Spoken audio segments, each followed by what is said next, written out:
Et dans cette vidéo, je vais vous montrer comment configurer un stop loss dans l'application Kraken. Vous pouvez le faire lors d'un achat et après. Par exemple, si vous souhaitez acheter du Bitcoin, cliquez sur acheter.ly. Vous saisissez le montant, cliquez sur confirmer et vous recevrez alors cette confirmation. Vous pouvez ensuite cliquer sur Set Take Profit ou Set Stop Loss. C'est ce que nous voyons ici. Puis nous cliquons sur Stop Loss en haut à droite et vous pouvez ensuite configurer cela comme vous le souhaitez, soit un prix cible personnalisé, soit vous pouvez sélectionner quelque chose directement. Par exemple, si le Bitcoin descend à 25%, il devrait alors être vendu. Sélectionnons ceci par exemple ici. Vous verrez alors le prix cible si ce prix est atteint. Il sera vendu. Les frais sont d'environ 20 cents. Combien vaudra votre position? Nous cliquons ensuite sur confirmer et la commande a été exécutée. Nous cliquons sur afficher la commande et ici nous pouvons la modifier ou la supprimer. Mais vous pouvez aussi le faire après. Nous cliquons sur portefeuille et vous pouvez alors voir votre investissement.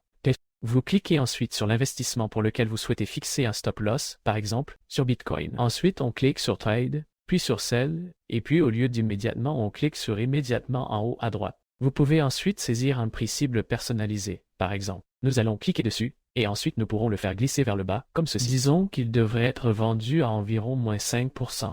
Mais vous pouvez également saisir une valeur ici. Nous cliquons ensuite sur Continuer, puis déterminons combien de Bitcoin nous souhaitons vendre lorsque ce prix sera atteint. Par exemple, cliquons sur Max, puis cliquez sur Continuer. Ici, nous voyons un aperçu clair du montant des frais que nous payons et de leur valeur finale. On clique sur Confirmer, puis on voit que cette commande a été créée.